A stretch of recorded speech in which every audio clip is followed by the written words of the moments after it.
안녕하세요. 안녕하세요. 네. 특강. 공간정보법은 이거 갖고 안 되고요. 요약집 다 보셔야 돼요. 공간정보법은 이거 갖고는 안 되고 택도 없죠. 네. 아니요. 평소에 공부하실 때. 네. 공간정보법은 지금 이게 한 30페이지 정도가 되는데 요약집 60페이지죠. 그거를 꼼꼼히 보셔야 될 거고, 그 다음에 등기법은 워낙 포기하시는 분들이 많아서 포기하실 바에는 요거라도 좀 보시라고 집어넣는데요. 좀 어려운 거 위주로 들어가 있어요. 어려운 거 위주로. 등기법도 한 10개 정도 맞아야 되니까. 그리고 이거 오늘 필요합니다. 이거 다 꺼내셔야 돼요. 이거 안 갖고 오셨으면 책을 보세요. 네. 3쪽 보겠습니다. 그래서 공간정보법을 빠른 속도로 진행을 할 거고요. 등기법을 좀 천천히 할 생각인데 불만이 있을까요? 네. 네. 3쪽 보겠습니다. 3쪽. 굉장히 많이 출제되는 부분이죠. 어제도 했었는데, 지번의 구성. 지번은 토지 번호를 지번이라고 얘기할 겁니다. 토지 번호, 지번. 지번은, 아라비아 숫자로 표기한다. 이렇게 돼 있죠. 네. 지번은 아라비아 숫자로 표기합니다. 공시 기능을 가장 높이기 위해서 반드시 아라비아 숫자로 표기하는데, 지번은 아라비아 숫자 2개로 구성된 복식 지번과 아라비아 숫자 하나로 구성된 단식 지번 두 가지가 있죠. 복식 지번은 앞에 있는 숫자를 본번, 본래의 지번인 본번, 뒤에 있는 숫자를 본번에 붙은 지번인 부번. 그게 한자가 잘못됐는데 그 한자가 아니라 붙일 붙자예요.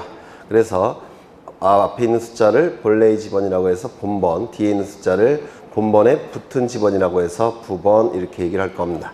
가운데 대시 표시는 반드시 의라고 읽죠. 반드시 의라고 읽어야 될 겁니다. 또한 임야대장 임야도에 등록할 때는 지번은 숫자 앞에 산자를 붙이고 숫자 뒤가 아니라 숫자 앞에 산자를 붙이죠. 그래서 이 지번의 구성에서 출제가 이루어지고 있고요. 지번의 부여 방법 원칙은 지번은 지적소관청이 지번 부여 지역별로 차례대로 북서에서 남동쪽으로 순차적으로 부여하죠. 북서 기본의 방식을 사용하게 될 겁니다. 신규 등록과 등록 전환은 지번의 부여 방법이 일치하죠. 신규 등록과 등록 전환은 지번의 부여 방법이 일치할 겁니다.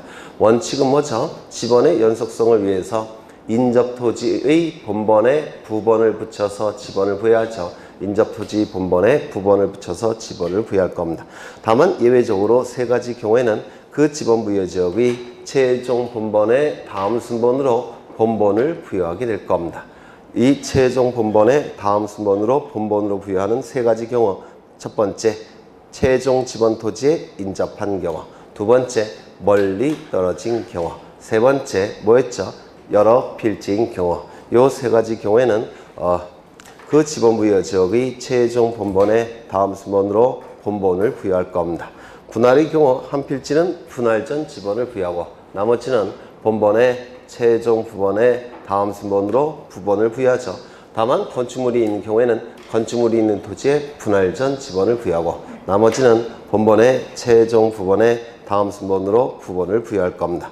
합병은 가장 선수의 지번을 합병의 지번으로 부여하죠. 가장 선수의 지번을 합병의 지번으로 부여할 겁니다. 다만 본번만으로 된 지번 중에서 지번이 있을 때는 그 본번만으로 된 지번 중 가장 선수의 지번을 합병의 지번으로 부여하게 될 겁니다. 다만 건축물이 있는 경우에는 반드시 소유자의 신청이 있어야지만 건축물이 있는 지번을 합병의 지번으로 부여할 수 있죠. 그래서 분할과 이 합병이 신청 유무를 꼭 기억해 두셔야 돼요. 합병은 신청이 필요하고 분할은 신청이 필요 없다는 거.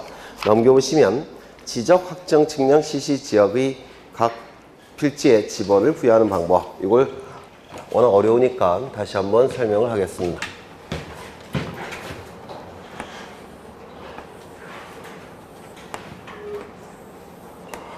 여기에 많은 토지들이 등록되어 있을 겁니다.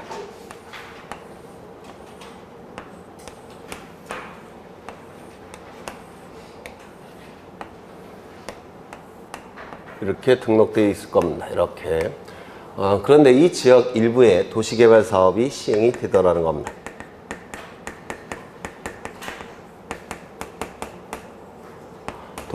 도시개발 사업이 시행이 되면 바둑판 모양의 토지로 바뀌죠. 그런데 전체가 도시개발 사업이 시행된 게 아니라 이쪽만 도시개발 사업이 시행이 되더라는 겁니다.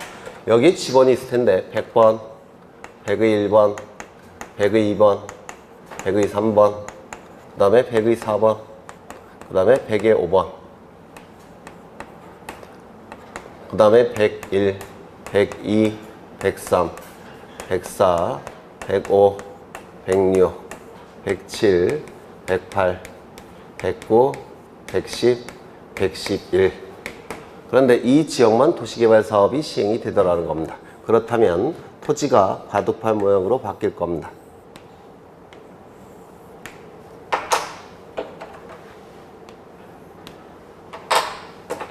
이쪽은 똑같이 그려야 되는데 똑같죠? 인정할 수 없다는 그런 이렇게 돼 있을 테고 여기는 100의 4번, 그 다음에 100의 5번, 101번, 102번, 110번, 그 다음에 111번. 이렇게 토지가 여기는 그대로 그 모양을 유지할 테고 이쪽은 바둑판 모양의 토지로 바뀔 겁니다. 그러면 이 도시개발 사업이 시행이 되면 이 토지가 바둑판 모양으로 바뀌니까 지적 확정 측량을 시행하겠죠. 지적 확정 측량을 시행할 겁니다. 그러면 여기에 지번을 부여하는 방법은 종전의 지적 확정 측량 시행 지역에서의 지번 중에서 일정한 지번을 선택해서 이쪽에 부여하게 될 겁니다. 그러면 여기에 사용되는 지번은 100번, 100의 1번, 100의 2번, 100의 3번, 100의 4번, 그 다음에 102번, 103번, 104번, 105번, 106번, 107번, 108번, 109번, 110번. 이 지번 중에서 일정한 지번을 선택해서 이쪽에 부여하는 거죠. 선택하는 첫 번째 기준은 뭐였습니까? 본번. 본번을 선택하게 됩니다. 그러면 부번으로 구성된 것은 다 지워져야 될 겁니다. 두 번째 선택의 기준은 뭐였죠? 이쪽에 경계에 걸쳐 있는 지번은 전부 다 제외를 해야 됩니다. 이 경계에 걸쳐 있는 지번들은 이쪽에서 이미 사용하고 있기 때문에 이쪽에 부여할 수 없죠. 그래서 경계에 걸친 지번은 제외를 해야 될 겁니다. 100의 4번은 이미 제외가 됐고 그 다음에 102번, 102번도 제외가 될 테고 110번도 제외가 될 겁니다. 그러면 경계에 걸친 지번은 두 번째 경계에 걸친 지번은 제외를 해야 될 겁니다. 그러면 지번이 100번, 103번, 104, 105, 106, 107, 108, 109번 이 지번을 부여하게 되는데 세 번째 기준은 뭐였습니까? 제외되는 거. 여기에 지번을 부여하면 100번, 그 다음에 여기 103번, 104번, 105번, 106번, 107번 이렇게 부여하면 이상한 결과가 나타난다고 했죠. 본번과 부번이 떨어지더라는 겁니다. 본번과 부번은 절대로 떨어질 수가 없습니다. 부번은 본번에 붙은 지번이기 때문에 본번과 부번이 절대로 떨어질 수 없어서 이거 어떻게 해야 됩니까? 100번을 이걸 제외를 시켜야 됩니다. 이거를 말로 표현하실 수 있으셔야 돼요. 지적 확정 측량 시 지역 안에 있는 지번 중에서 지적 확정 측량 시 지역 바깥에 있는 본번이 같은 지번은 제외를 시켜야 되더라는 겁니다. 다시요. 지적 확정 측량 시 지역 안에 있는 지번 중에서 지적 확정 측량 시 지역 바깥에 있는 본번이 같은 지번은 제거를 시켜야 됩니다. 지적 확정 측량 시 지역 안에 있는 지번 중에서 지적 확정 측량 시 지역 바깥에 있는 본번이 같은 지번, 본번이 동일한 지번을 제외를 시켜야 되더라는 겁니다. 그러면 이제 나머지 지번을 부여하면 될 겁니다. 그러면 여기 100번이 제외됐으니까 103번, 104번, 105번, 106번, 107번, 108번 이렇게 지번이 부여될 겁니다. 그리고 선택받지 못한 지번은 어떻게 합니까? 결번 처리한다고 했죠. 결번 처리를 하면 어떻게 하는 거죠? 결번 대장에 등록한 후 그 다음에 이 결번 대장을 영구 보존하게 됩니다. 그렇죠? 네. 이것도 시험에 잘 나온다고 했죠. 그러면 이제 이걸 꼭 기억하셔야 돼요. 첫 번째, 지적 확정 측량 CC 지역 안에 있는 지번 중에서 첫 번째 선택의 기준은 본본을 선택한다는 거. 두 번째, 이 경계에 걸친 지번은 이미 지적 확정 측량 CC 지역 바깥에 사용이 되고 있기 때문에 저쪽에 부여할 수 없죠. 그래서 경계에 걸친 지번은 제외한다는 거. 세 번째, 본번과 부번이 떨어지는 것을 방지하기 위해서 지적 확정 측량 CC 지역 안에 있는 지번 중에서 지적 확정 측량 CC 지역 바깥에 있는 본번이 같은 지번도 제외가 된다는 거. 그렇죠. 이걸 꼭 기억해 두셔야 돼요. 아마 나오지 않을까 싶습니다. 올해. 그런데 만약에 이것이 6필지가 아니라 9필지라고 한다면, 이렇게 9필지가 됐다고 한다면 부여할 수 있는 지번의 개수는 몇 개입니까? 부여할 수 있는 지번의 개수는 몇 개입니까? 7개죠. 7개가 될 겁니다. 그런데 부여해야 될 지번의 개수는 몇 개가 필요합니까? 부여해야 할 지번의 개수는 9개가 필요하더라는 겁니다. 그러면 여기 7개를 가지고 지번을 부여하게 되면 여기 2필지가 빈칸으로 남겨지게 됩니다. 그건 절대로 있어서는 안 되니까 이 원칙을 사용할 수 없다는 겁니다. 언제? 부여할 수 있는 지번의 개수가 부여해야 될 지번의 개수보다 더 적은 경우. 이러한 경우에는 이 원칙을 사용할 수는 없고 다른 방법을 사용해야 되는데, 다른 방법은 뭐였죠? 블럭을 정해서 1블럭, 2블럭, 3블럭 이렇게 블럭을 정해서 본번을 부여한 후 103번, 104번, 105번 블럭을 정해서 본번을 부여한 후 필지별로 부번을 부여합니다. 여기가 103이니까 103의 1, 103의 2, 104의 1, 104의 2, 105의 1, 105의 2 이렇게 부여해도 되고, 또 하나의 방법이 있죠. 그 지번 부여 지역의 최종 본번에 다음 순번으로 본번을 순차적으로 부여할 수도 있습니다. 113, 114, 115, 116, 117, 118, 119, 120 그리고 여기서 이 지번들은 전부 다 결번 처리를 하게 될 겁니다. 그렇죠. 이게 지적 확정 측량 CC 지역에서의 지번 부여 방법인데, 다시 한번 정리하죠. 지적 확정 측량 CC 지역의 지번 부여 방법은 원칙적으로 그 지적 확정 측량 CC 지역 아래에 있는 지번 중에서 선택의 첫 번째 기준은 본번. 여기서 제외되는 지번이 두 가지가 있죠. 첫 번째, 경계에 걸친 지번은 제외. 왜? 다른 쪽에서 사용하고 있으니까. 세 번째 뭐였죠? 지적 확정 측량 CC 지역 안에 있는 지번 중에서 지적 확정 측량 CC 지역 바깥에 있는 본번이 같은 지번은 제외. 그렇죠. 그 나머지 지번을 순차적으로 부여하게 될 겁니다. 다만 부여할 수 있는 지번의 개수가 부여해야 될 지번의 개수보다 더 적은 경우, 이 원칙을 사용할 수는 없고 두 가지 방법이 있죠. 첫 번째, 블럭을 정해서 본번을 부여한 후 필지별로 부번을 부여하거나, 아니면 그 지번 부여 지역의 최종 본번에 다음 순번으로 본번을 순차적으로 부여할 수가 있더라는 겁니다. 이를 지적 확정 측량 CC 지역의 지번 부여 방법이라고 부르는데, 이러한 방법을 사용하는 경우는 도시개발 사업 시행 지역, 축적 변경 시행 지역, 지번 변경 지역, 행정구역 개편 지역에서 이 네 군데에서 지적 확정 측량 CC 지역의 지번 부여 방법을 사용한다. 이렇게 외웠습니다. 도축 지행 확정 이렇게 외웠죠. 네, 꼭 기억해 두셔야 돼요. 그 다음에 거기 6번에 있는 것도 기억하셔야 되죠. 도시개발 사업 등이 준공되기 전이라면 토지가 바둑판 모형으로 바뀌기 전 단계이기 때문에 토지를 보고서 지번을 부여할 수는 없고, 뭐 갖고 부여한다고요? 사업 계획도 갖고 지번을 부여할 수밖에 없더라는 겁니다. 오른쪽에 면적이 나와 있는데, 이 면적은 두 가지 방법이 있죠. 이게 도면인데, 도면 위에서 면적을 측정하는 방법이 있을 테고, 두 번째, 좌표 등록부에 좌표값이 있을 텐데 이 좌표값 가지고 면적을 계산해내는 방법이 있을 겁니다. X좌표 이렇게 숫자가 나오면 좌표값 가지고 면적을 계산해내는 방법도 있을 겁니다. 그럼 이 도면은 보통 전자평판 또는 평판 측량을 통해서 도면이 작성이 됩니다. 그 다음에 이 좌표값은 보통 경위 측량의 방법을 통해서 좌표값이 수집이 될 겁니다.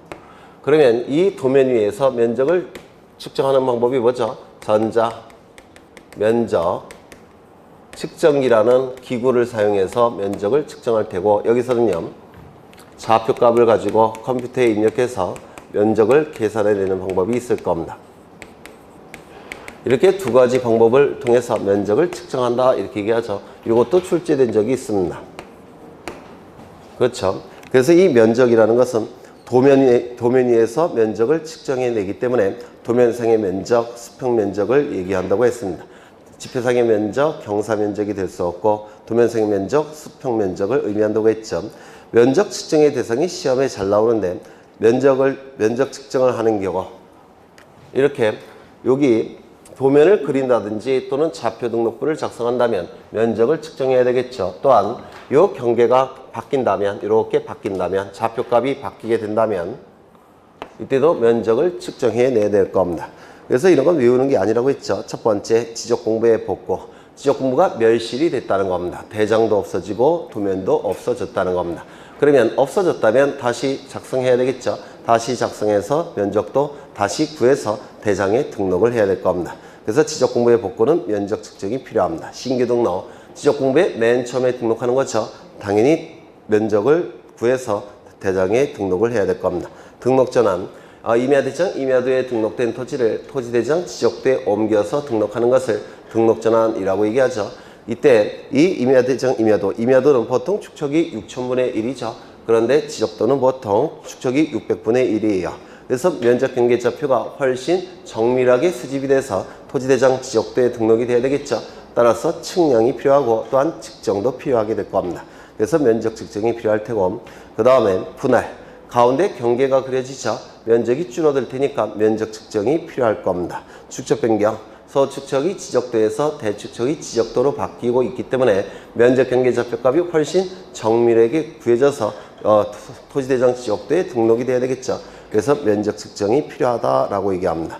그 다음에 지적 공부의 등록사항 중 면적 경계를 고친다고 한다면 정확하게 고쳐서 등록해야 되겠죠. 그래서 면적 측정이 필요할 겁니다. 도시개발사업, 토지가 바둑판 모형의 토지로 바뀌고 있기 때문에 면적이 달라지겠죠. 따라서 면적 측정이 필요하다라고 얘기합니다. 경계보건 측량, 지적 현황 측량에 의하여 면적 측정이 수반되는 경우, 이 경계보건 측량과 지적 현황 측량은 보건 단계의 측량이죠. 보건 단계의 측량 4개의 특징이 있다라고 어제도 암기했죠. 다시 한번 외우겠습니다. 보건 단계의 측량. 첫 번째 뭐가 있죠? 등록할 때의 측량 방법과 동일한 방법을 사용한다고 했죠. 동일한 방법을 사용해서 복원을 해야 됩니다. 두 번째 뭐였죠? 검사 측량이 필요 없다라고 했죠. 검사 측량이 필요가 없습니다. 세 번째, 지적 정리를 할 필요가 없죠. 지적 정리도 할 필요가 없습니다. 네 번째, 면적 측정도 할 필요가 없다고 그랬죠. 면적 측정도 할 필요가 없습니다. 그래서 이 복원 단계의 측량은 이 4개의 특징을 갖습니다. 그러면 이 복원 단계의 측량 두 가지가 있는데 뭐가 있죠? 경계, 복원, 측량과 지적, 현황, 측량이 있을 겁니다. 그런데 면적이 잘못 등록되어 있다고 한다면 면적을 고친 다음에 복원해야 되겠죠. 맞습니까? 면적이 잘못 등록되어 있다면 고친 다음에 복원을 해야 될 겁니다. 따라서 이 네 번째는 면적이 잘못 등록되어 있기 때문에 이거를 측정해서 고친 다음에 복원을 해야 됩니다. 그런데 원칙은 그 맨 밑에 있죠.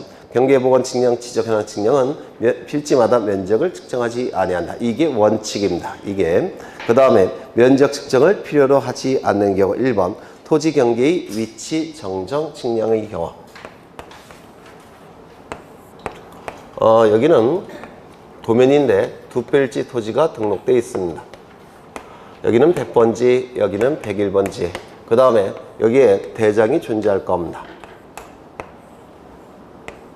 대장에는 면적이 등록이 될 텐데 면적이 얼마로 등록되어 있냐면 100제곱미터, 여기도 100제곱미터 이렇게 등록이 되어 있는 상태입니다. 그리고 다른 자료에 의해서 이 대장은 정확하다는 것이 이미 증명이 됐다라는 겁니다. 그러면 누가 보더라도 도면에 잘못 등록된 거죠. 그렇지 않습니까? 면적이 똑같은데 이렇게 크기가 다르다라는 겁니다. 누가 보더라도 잘못 등록한 거예요. 그래서 이 경계를 가운데로 정확하게 옮겨야 될 겁니다.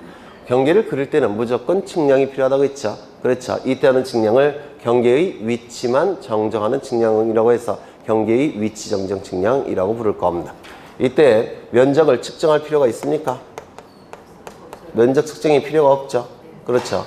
이 경계의 위치 정정 측량이 이루어지는 경우 면적을 측정할 필요는 없을 겁니다. 그래서 1번 토지 경계 위치 정정 측량의 경우는 면적 측정이 필요 없습니다. 토지의 합병의 경우 가운데 있는 경계를 지워주기만 하면 되죠. 따라서 합병의 경우도 면적 측정이 필요 없을 겁니다.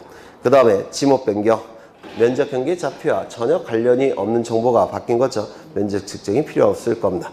도면의 제작성, 이 도면이 시간이 한 30년 정도 경과가 되면 도면이 낡아지게 돼요. 낡아져서 경계가 흐릿하게 잘 안 보이는 경우가 있습니다.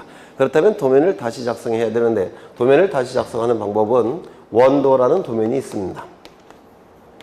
이 원도라는 도면은 지적소관청이 보관하고 있는 건데 투명한 아크릴판으로 되어 있는 원래의 도면이에요. 근원적인 도면이다 이런 뜻입니다. 이 원도를 위에다가 놓고 아래쪽에 약품 처리된 하얀 종이를 놓고 위에서 빛을 내려 찝니다. 그럼 밑에 경계가 그림자 비치겠죠. 이거 약품 처리가 되어 있기 때문에 이 경계가 자동적으로 그려지게 됩니다. 이걸 도면의 제작성이라고 하는데 이 도면의 제작성도 면적 측정이 필요 있겠습니까? 없겠죠.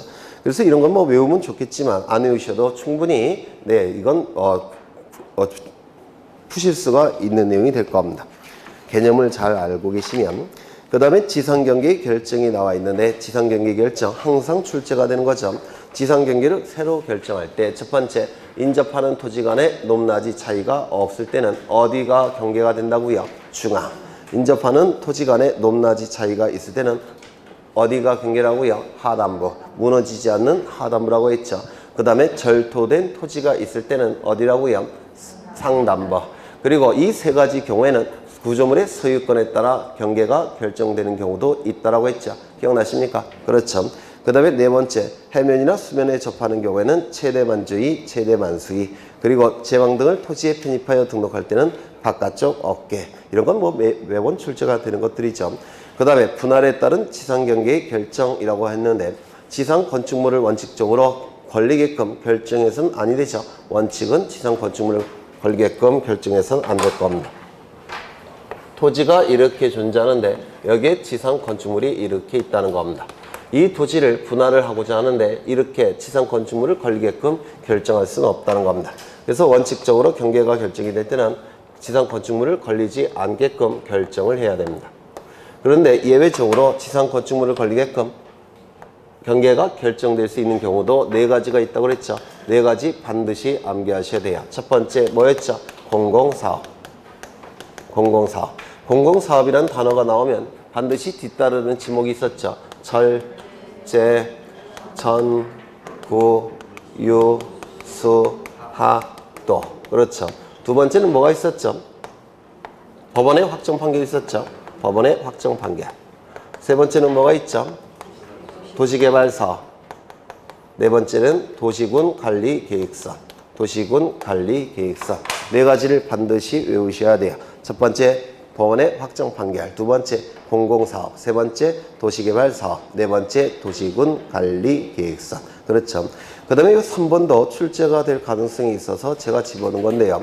도시개발사업 등이 완료되어 실시하는 지적 제조사 사업에 따른 지적 확정 증명의 경계는 공사가 완료된 현황대로 결정하되 공사가 완료된 현황이 기존의 사업계획도와 다를 때는 잘못한 거죠. 공사를. 그때는 사업 시행자에게 잘못됐다는 것을 통지해야 될 겁니다. 이것도 출제될 가능성이 있어서 집어넣고 그 다음에 지상경계의 구본 1번에 토지의 지상경계는 또 담장, 구밖에 구역의 목표가 될 만한 구조 및 경계점 표지 등으로 구분한다. 이게 별거 아닌 것 같아도 계속 출제한다고 그랬죠. 5개의 지문 중에서 하나로 자꾸 출제를 합니다. 두 번째, 이건 정말 자주 출제된 건데 지상경계점 등록부 작성의 주체는 누구라고요? 지적소관청. 언제 작성한다고요? 지상경계를 새로 정한 경우. 그 다음에 작성 관리해야 한다. 의무 규정이 있죠. 의무. 그 다음에 요 다섯 가지가 아니죠. 뒤에 또 있죠.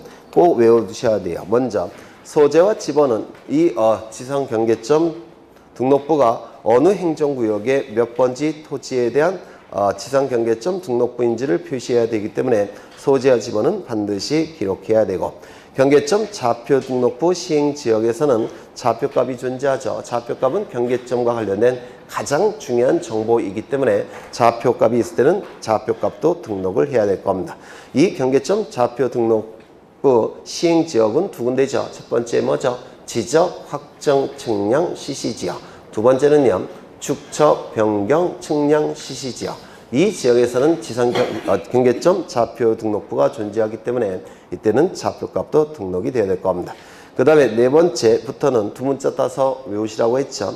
그렇죠. 위설, 지목, 사파, 종이. 그렇죠. 이렇게라도 외우셔야 돼요. 위설, 지목, 사파, 종이. 이렇게라도 외우셔야 돼요. 그렇죠. 그래서 위설은 위치 설명도, 그 다음에 지목. 주로 지목이 특이한 정보이기 때문에 자주 출제된다고 했죠. 공부상의 지목, 실제 토지 이용 지목. 그 다음에 사진 파일. 그 다음에 종류 및 위치. 꼭 외워두셔야 돼요. 계속 출제하고 있으니까. 그 다음에 지적 공부에 공개가 나오는데 당연히 공시장부니까 공개가 돼야 되겠죠. 이때 오른쪽을 보시면 지적 공부를 열람하거나 등본을 발급받으려는 자는 지적서관청에게 열람이나 발급을 신청해야 되는데, 정보처리 시스템을 통하여 기록 저장된 지적 공부는 이때는 누가 추가된다고 했습니까? 지적서관청 플러스 읍면 동장이 추가된다고 했죠. 읍면 동장 꼭 외워두셔야 되고요. 그 다음에 그 위에 보시면 지적도 및 임야도는 제외한다라고 가로에 쳐져 있죠. 이것도 꼭 기억해 두십니다. 제외된다는 거. 요 3번이 올해 아마 나오지 않을까 싶은데, 지적 공부의 열람 등본 발급은 인터넷을 통해서 신청할 때 무료인데, 부동산 종합 공부는 열람만 인터넷을 통해서 신청할 때 무료. 그쵸? 그 다음에 등본 발급은 인터넷을 통해서 신청한다고 하더라도 무료가 아니죠. 거기 3번을 꼭 기억해 두셔야 될 겁니다. 올해 나오지 않을까 싶어요.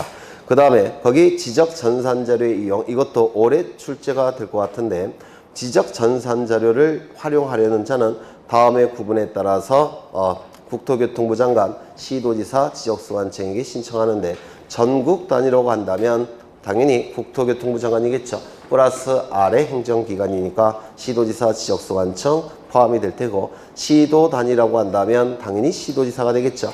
그런데 아래 행정기관을 포함시켜서 지적소관청, 시군구 단위라고 한다면 지적소관청이 될 겁니다. 그 다음에 2번도 기억하셔야 되죠. 2번도 지적 전산자료의 이용, 활용 목적 등에 관하여 미리 관계 중앙행정기관의 심사를 받아야 되죠. 다만 중앙행정기관의 장, 소속기관의 장, 지방자치단체의 장이 신청할 때는 심사를 받지 아니한다 이렇게 돼 있죠. 똑같은 국가기관이기 때문에 내부적으로 협의가 다 됐을 겁니다. 내부적으로 다 협의가 됐기 때문에 별도의 심사가 필요 없다는 뜻입니다. 그 다음에 거기 3번, 이게 아마 나오지 않을까 싶어요. 금년도 작년에 이게 개정이 된 거라서 이게 작년에 개정이 된 거라서 작년에 출제가 안 됐고 올해 출제가 되지 않을까 싶어요. 그래서 다음에 해당하는 경우에는 관계 중앙행정기관의 심사를 받지 아니할 수가 있는데, 1번 소유자가 자기 토지에 대한 전산자를 신청하는 경우, 소유자가 사망하여 그 상속인이 피상속인의 토지에 대해 전산자료를 신청하는 경우, 피상속인 토지니까 이것도 자기 소유 토지가 되겠죠. 그렇죠. 상속이 됐을 테니까 3번 요게 추가됐어요. 요 3번이. 그래서 개인정보를 제외한 지적 전산자료를 신청하는 경우, 요게 추가가 된 겁니다. 요게 시험에 나오지 않을까 싶어요. 그 다음에 여기 중앙행정기관의 심사기준, 이것도 두 문자 따서 다 외우셨죠. 타적공 사생활 방지대책 꼭 외우십니다. 타적공 사생활 방지대책, 타적공 사생활 방지대책 이렇게 외우시면 될 겁니다. 그 다음에 거기 사용료, 이것도 1번, 3번이 자주 출제가 돼요. 국토교통부령으로 정하는 사용료를 내야 되는데 국가나 지방자치단체라고 한다면 사용료에 면제한다. 그 다음에 3번도 이것도 출제를 합니다. 수입인지 수입증지 현금으로 내야 한다. 현금이 추가됐어요. 이것도 개정이 된 건데 전국 단위라고 한다면 수입인지 현금, 그 다음에 지자체 단위라고 한다면 수입증지 또는 현금 이렇게 되겠죠. 네. 그 다음에 넘겨 보시면 토지 이동의 신청이라고 나오는데 이 토지 이동 신청도 자주 출제가 되죠. 네. 이 토지 이동은 누가 결정하는 겁니까? 지적소관청이 결정하죠. 지적소관청이 결정을 할 겁니다. 이 지적소관청의 결정을 뭐로 보게 됩니까? 행정처분으로 본다고 했죠. 행정처분. 행정처분으로 보기 때문에 토지 소유자는 행정소송을 제기해서 번복시킬 수 있다라고 했습니다. 기억나시죠? 네. 이때 이 토지 이동에 대한 지적소관청의 결정은 멋대로 하는 것이 아니라 원칙은 뭐였습니까? 신청이 있어야지만 지적소관청이 결정할 수 있죠. 다만 예외적으로 신청이 없을 때 지적소관청은 직권으로 결정할 수도 있다라고 했습니다. 이 신청도 세 가지가 있죠. 첫 번째는 소유자가 신청함이 원칙이라고 했습니다. 두 번째, 제3자가 소유자를 대신해서 신청하는 경우도 있죠. 제3자의 대위 신청도 있습니다. 세 번째는 소유자의 신청권을 박탈하고 사업시행자만 토지 이동을 신청할 수 있는 특례 규정이 있다라고 했죠. 특히 요 두 번째 꼭 외워두셔야 될 겁니다. 네 가지 꼭 외워두셔야 돼요. 첫 번째는 뭐죠? 공공사업. 그렇죠. 공공사업. 공공사업의 경우 뒤따르는 지목이 있죠. 철제, 전구, 유수, 학도. 공공사업이 시행되는 경우 이건 공익적 사업이기 때문에 소유자에게도 신청권을 인정하지만 공공사업의 원활한 추진을 위해서 사업 시행자도 소유자를 대위해서 신청할 수 있도록 만들어 놓은 겁니다. 두 번째, 국가나 지자체가 취득하는 경우.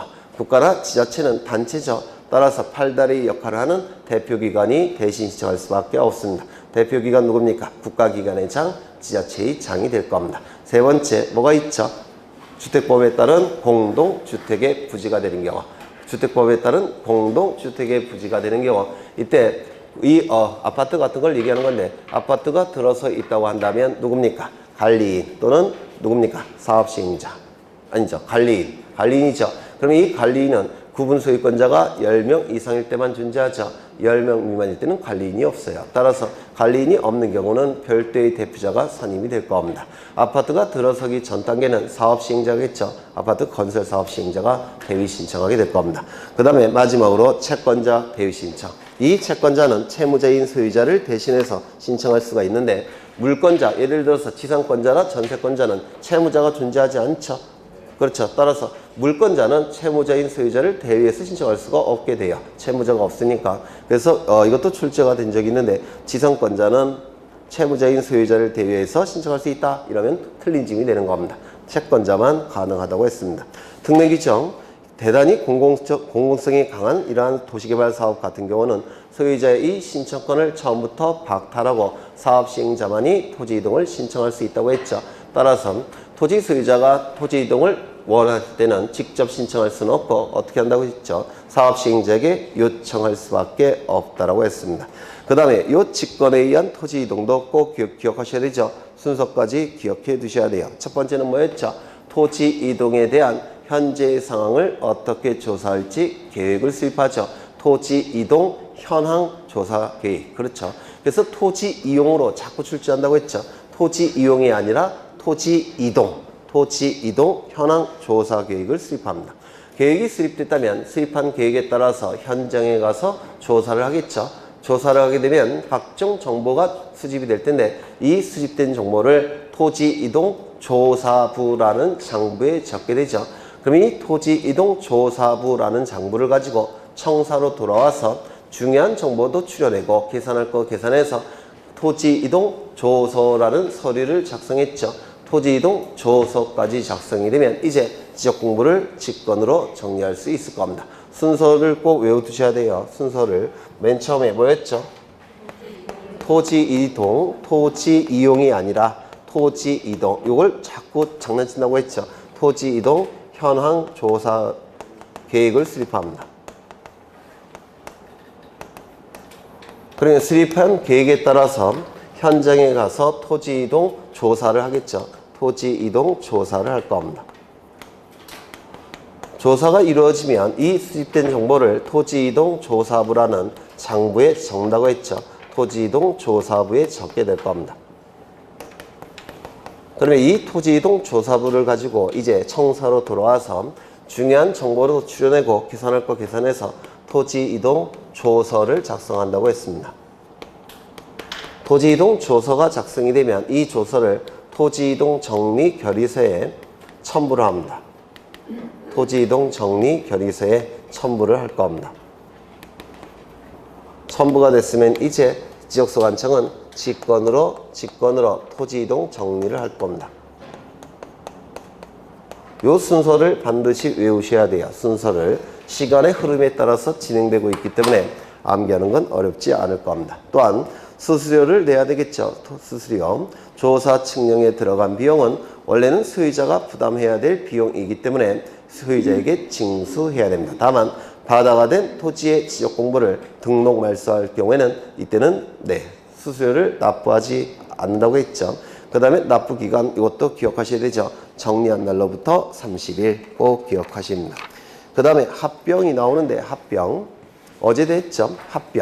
합병은 두 필지 이상의 토지를 한 필지로 합쳐서 지적 공부에 등록하는 것을 합병이라고 얘기할 겁니다. 합병은 가운데 있는 경계를 지워주기만 하면 되니까 측량이 필요 없다고 했죠. 그리고 면적도 덧셈만 하면 되니까 측정도 필요 없다고 했습니다. 이건 정말 자주 출제가 되죠. 합병은 측량도 필요 없고 측정도 필요 없다라고 얘기했습니다. 합병을 신청할지 말지는 토지 소유자의 자유의사에 달려 있죠. 다만 예외적으로 일정한 지목이 되는 경우에는 소유자는 60일 이내에 합병을 신청할 의무가 있다고 했습니다. 그 일정한 지목이 뭐죠? 철제, 전구, 유수, 학도, 부채 공장. 그렇죠. 철제, 전구, 유수, 학도, 부채 공장. 12개 꼭 외워두셔야 됩니다. 합병 신청 의무가 부과되어 있는 경우 요 12개 꼭 외우셔야 되는데 전부 다 지목이 부호죠. 부호인데 요것만 지목의 부호가 아니라고 했습니다. 요 부는 공동주택의 부지를 얘기합니다. 주택법에 따른 공동주택의 부지. 요것만 지목의 부호가 아니고 나머지는 전부 다 지목의 부호예요. 철제, 전구, 유수, 학도, 부채, 공장. 꼭 외워두셔야 되고요. 이때만 소유자는 60일 이내에 합병을 신청할 의무가 발생할 겁니다. 합병할 수 없는 토지가 나와 있는데 이건 어제도 했죠. 합병의 요건을 암기하셔야 됩니다. 합병 요건 첫 번째 뭐가 있죠? 첫 번째 한 필지 성립 요건을 구비해야 되죠. 한 필지 성립 요건은 뭐가 있습니까? 그렇죠. 지번부여 지역이 동일할 것. 그 다음에 소유자가 동일할 것, 지반이 연속적일 것, 지목이 동일할 것, 축척이 동일할 것, 그 다음에 등기 여부가 동일할 것, 지소, 지지, 축등 이렇게 외우셨죠. 두 번째, 합병 제한 사유가 없을 것. 합병 제한 사유는 뭐가 있었죠? 네?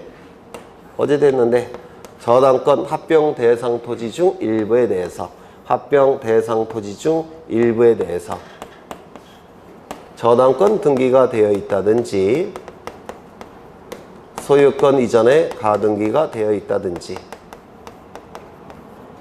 그 다음에 환매 등기가 되어 있다든지 또는 가압류 가처분 같은 처분 제한 등기가 되어 있다든지 이때는 합병이 허용되지 않는다고 했죠. 그렇죠. 다만 이 저당권 등기는 합병 대상 토지 전부에 대해서 창설적 공동저당이 설정이 되어 있을 때는 합병이 가능하다라고 얘기했죠. 이 창설적 공동저당을 뭐라고 부르냐면 등기 원인, 그 연월일, 그 다음에 접수 번호가 동일한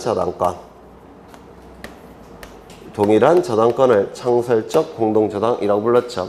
그래서 이거는 창설적이란 뜻이고 이건 공동저당이란 뜻이에요. 이때는 합병이 허용이 될 겁니다. 세 번째 뭐가 있었죠? 소유자의 주소가 동일할까? 이거 다 저기 프린트에 있어요. 네 번째, 공유 지분이 동일할까? 다섯 번째, 뭐가 있습니까? 일정한 사업시행지역 안의 토지와 일정한 사업시행지역 바깥의 토지는 축척이 필연적으로 달라지기 때문에 합병할 수 없다. 이렇게 얘기했죠. 그래서 이 합병 요건 반드시 기억하셔야 돼요. 이게 등기법에서는 합필 요건으로 바뀌겠죠. 등기법에서는. 그래서 거기 3번에 합병할 수 없는 토지를 보시면 합병하려는 토지의 지번부여 지역, 지목, 소유자가 서로 다른 경우 합병할 수 없겠죠. 왜요? 한필지 성립 요건을 구비하지 못하니까. 그렇죠. 2번 합병하려는 토지에 다음의 등기 외의 등기가 있는 경우 그러면 그 다음에 1, 2, 3번의 등기는 합병이 가능하다는 뜻이죠. 그렇죠. 그래서 소유권, 지상권, 전세권, 임차권 등기, 승역지에 대한 지역권 등기, 합병하려는 토지 전부에 대한 등기원인, 연월일, 접수번호가 같은 전환권 등기. 이때는 합병이 허용이 될 겁니다. 그러면 여기에 나와 있지 않는 등기는 합병이 허용되지 않겠죠. 그렇죠. 여기에 나와 있지 않는 등기 뭐가 있습니까? 소유권 이전의 가등기, 전환권 등기, 판매 등기, 가압류, 가처분 등기. 이때는 합병이 허용되지 않을 겁니다. 3번을 보시면 합병하려는 토지의 지적도, 임야도의 축척이 서로 다른 경우 뭡니까? 합병 요건, 한필지 성립 요건을 구비하지 못했죠. 합병하지 못할 겁니다. 합병하려는 각 필지의 집안이 연속되지 아니한 경우 한필지 성립 요건 구비하지 못했죠. 합병이 허용되지 않을 겁니다. 합병하려는 토지가 등기된 토지와 등기되지 아니한 토지인 경우 한필지 성립 요건 구비하지 못했을 때고 합병하려는 각 필지의 지목은 같은데 일부 토지 용도가 다르게 되어 분할 대상 토지인 경우 이때도 분할 대상 토지니까 당연히 합병이 허용되지 않겠죠. 구분은 다만 합병 신청과 동시에 토지 용도에 따라서 분할을 신청한다면 그건 분할이 되니까 나머지 토지는 합병이 가능하겠죠. 합병하려는 토지의 소유자별 공유 지분이 다르거나 소유자의 주소가 다른 경우 이때도 합병이 허용되지 않죠. 그 다음에 합병하는 토지가 구획정리, 경지정리, 축적 변경을 시행하고 있는 지역의 토지와 그 바깥의 토지인 경우 이때는 축척이 필연적으로 달라진다고 했죠. 축척이 필연적으로 달라지니까 합병을 허용할 수 없을 겁니다. 그래서 이게 너무 많으니까 그냥 이걸 외워두시는 게 더 나을 거예요. 저걸 외우시는 게 더 낫지 않을까 싶습니다. 그 다음에 오른쪽을 보시면 이거요. 이거 다 프린트에 있어요. 프린트에. 그 다음에 정리 방법 뭐 읽어보시면 될 테고요. 그 다음에 등록상 정정을 보실 건데 등록상 정정 이것도 마지막으로 한번 정리하겠습니다.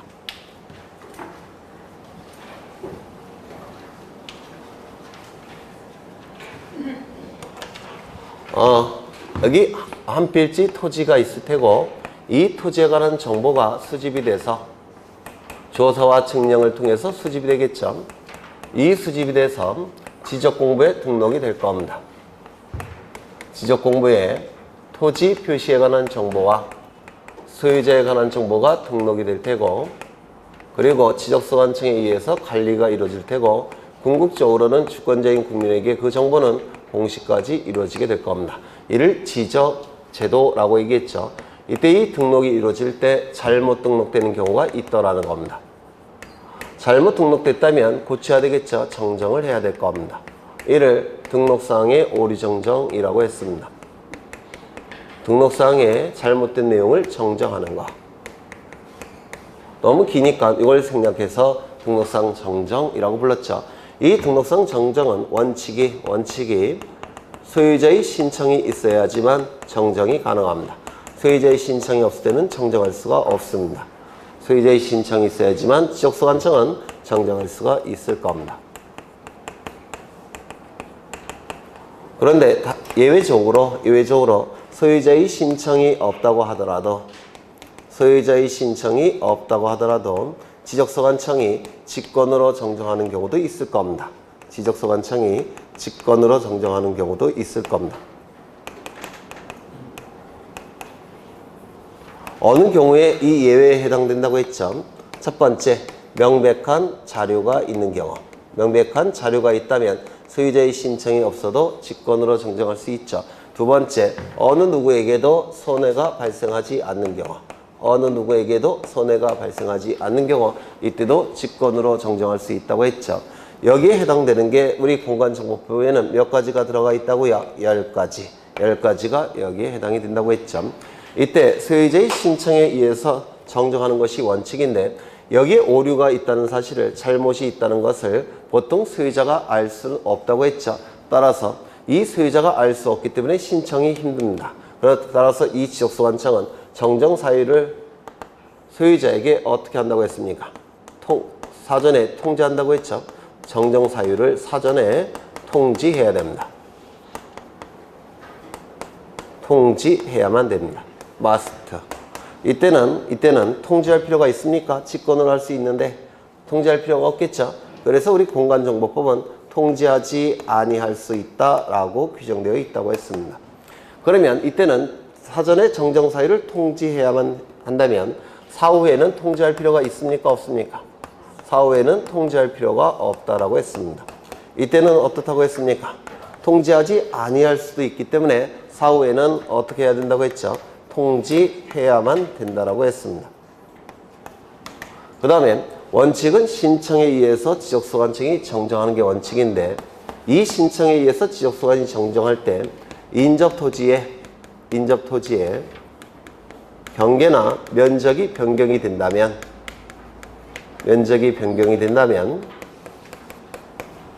인접토지 소유자가 가만히 안 있다고 했죠. 따라서 이때는 뭐가 필요하다고 했습니까? 인접토지 소유자의 승낙서 또는 확정 판결서가 필요하다고 했습니다. 그러면 이 경우에는 직권에 의한 정정이 허용됩니까? 안 됩니까? 안 되죠. 그렇죠. 그래서 이거는 직권에 의한 정정이 허용되지 않습니다. 인접토지 경계나 면적이 변경이 될 때는 직권 정정은 허용되지 않습니다. 신청 정정만 허용이 되더라는 겁니다. 그리고 이 경계와 면적이 변경이 된다면 반드시 필요한 게 뭐죠? 측량이죠. 이때 하는 측량을 뭐라고 부릅니까? 등록상 정정 측량이라고 부릅니다. 등록상 정정 측량을 해서 그 성과도가 제출이 돼야지만 이때 지적소관청은 정정을 해줍니다. 등록상 정정 측량 성과도가 제출이 되지 않으면 정정해주지 않습니다. 다만 예외적으로 이 등록상 정정 측량 성과도가 지적소관청이 가지고 있다라고 한다면, 관리하고 있다고 한다면 별도로 제출할 필요가 있습니까? 없습니까? 없다라고 했죠. 이때는 확인으로 대신할 수가 있을 겁니다. 확인으로 가름할 수 있다 이렇게 얘기합니다. 또한 직권에 의해서 정정이 가는 경우 10가지 꼭 기억해 두셔야 될 테고 이때 경계와 좌표에 오류가 있다라고 한다면 여기에 오류가 있다고 한다면 지적 측량을 해야 됩니까? 정지시켜야 됩니까? 정지시켜야 된다고 했죠. 왜요? 잘못된 경계와 좌표값을 가지고 측량할 수는 없기 때문에 그렇습니다. 그렇죠. 다만 이 오류를 정정하기 위한 지적 측량은 진행시켜야 되겠죠. 정정을 위한 측량은 진행을 시켜야 될 겁니다. 또한 이 소유자를 정정하는 경우도 있다고 했는데 이 소유자 정정은 등기부가 있느냐 등기부가 없느냐에 따라서 달라진다고 했죠.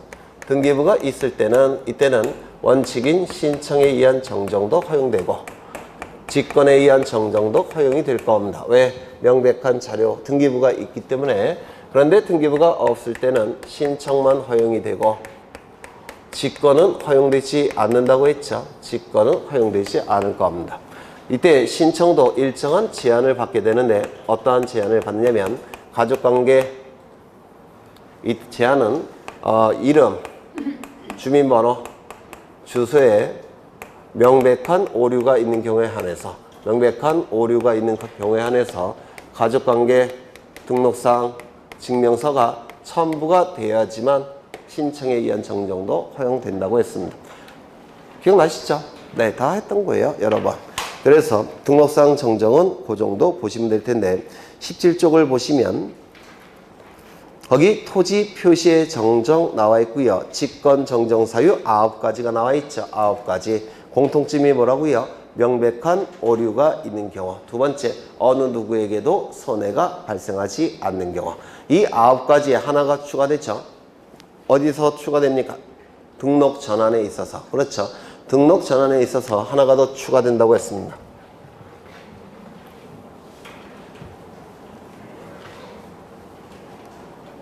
다 알고 계실 텐데 여기 한 필지 토지가 있고 이 토지에 관한 정보가 임야대장, 임야도에 등록된 상태입니다. 그런데 이 토지가 토지대장, 지적도에 옮겨서 등록하는 거, 이를 뭐라고 그럽니까? 등록이 전환됐다 이렇게 얘기했죠. 등록이 전환된 겁니다. 그런데 이 임야도는 보통 축척이 6,000분의 1, 지적도는 보통 축척이 600분의 1. 따라서 소축척에서 대축척으로 바뀝니다. 소축척에서 대축척으로 바뀌니까 면적 경계 좌표가 훨씬 정밀하게 수집돼야 되죠.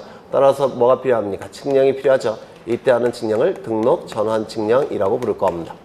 이 등록 전환 측량을 통해서 보다 정밀한 경계와 보다 정밀한 좌표값이 수집이 될 텐데 보다 정밀한 경계와 좌표값을 가지고 면적을 측정해내는데 이걸 뭐라고 부릅니까? 등록 전환될 면적 이렇게 얘기했죠. 등록 전환될 면적. 이 등록 전환될 면적이 여기 토지대장에 등록이 될 때 이걸 뭐라고 불렀습니까? 등록 전환된 면적 이렇게 불렀죠. 등록 전환된 면적. 그러면 이 등록 전환될 면적이 등록 전환된 면적이 되는 겁니다. 이거는 생략해서 등록 전환 면적 이렇게 불렀습니다. 여기에 임야대장의 면적이 얼마로 등록되어 있냐면 얼마로? 10,000제곱미터. 그런데 여기 등록 전환될 면적이 얼마냐면 1001제곱미터이더라는 겁니다. 그러면 그 차가 적습니까? 큽니까? 작죠. 이때는 이 면적을 여기다 등록하고 끝난다고 했죠. 그런데 여기는 10,000제곱미터인데 여기에는 11,000제곱미터이더라는 겁니다. 그러면 그 차가 굉장히 크죠. 그때는 이거를 이쪽에 등록하고 11,000제곱미터로 등록하고 이거를 어떻게 해야 됩니까? 고쳐야 되겠죠. 11,000제곱미터로 고칠 겁니다. 이걸 누가 한다고 했습니까? 지적소관청이 직권으로 한다고 했죠. 그렇죠. 그래서 이 직권 정정이 이때도 나타나게 돼요. 그래서 총 10가지가 있다라고 했습니다. 10가지. 그래서 1번부터 보죠. 토지 이동 정리 결의서의 내용과 다르게 정리가 된 경우. 직권 정정 되겠습니까? 토지 이동 정리 결의서라는 명백한 자료가 존재하죠. 따라서 직권 정정이 가능할 겁니다. 두 번째, 지적도 임야도에 등록된 필지가 면적의 증감 없이, 면적의 증감 없이, 이게 키워드죠. 면적의 증감이 없기 때문에 어느 누구에게도 손해가 발생하지 않죠. 직권 정정이 가능할 겁니다. 세 번째, 한 필지가 각각 다른 지적도나 임야도에 등록되어 있는 경우로서 여기가 키워드죠. 지적공부에 등록된 면적과 측량한 실제 면적은 일치하지만 여기가 키워드죠. 지적공부에 등록된 면적과 측량을 통한 실제 면적이 일치하더라는 겁니다. 일치하기 때문에 어느 누구에게도 손해가 발생하지 않습니다. 직권 정정이 가능할 겁니다. 네 번째, 지적공부의 작성 또는 재작성 당시 잘못 정리가 된 경우. 잘못 정리됐다는 가치 판단을 하기 위해서는 근거가 있어야 되겠죠. 그 근거가 명백한 자료가 될 겁니다. 직권 정정이 가능할 겁니다. 지방지적위원회 또는 중앙지적위원회의 의결서 사본을 받은, 여기서 의결서라는 명백한 자료가 있기 때문에 이때도 직권 정정이 가능할 겁니다. 7번째, 지적공부의 등록사항이 잘못 입력된 경우. 잘못 입력됐다는 가치 판단을 하기 위해서는 근거가 있겠죠. 그 근거가 명백한 자료가 됩니다.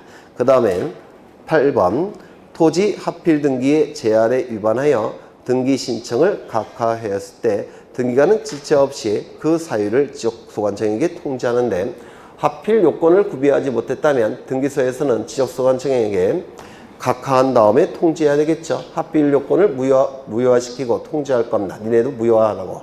그 통지서라는 명백한 자료가 있는 경우, 명백한 자료가 있기 때문에 이때도 직권 정정이 가능할 겁니다. 가로 안에 있는 것도 기억하셔야 돼요. 지적소관청이 착오로 잘못 합병된 경우만 해당된다 이렇게 돼 있죠. 이것도 추가된 겁니다. 그래서 이것도 개정사항이라서 기억해 두셔야 됩니다.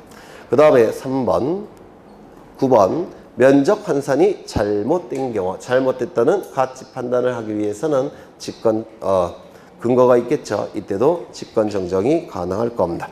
그 다음에 다 설명이 됐고요. 그 다음에 넘겨보시면 축적 변경이 있는데 축적 변경은 잠시 쉬었다가 할 거고요. 요거 꺼내셔야 돼요. 이거 축적 변경. 축적 변경은 이걸로 다시 한번 볼 겁니다.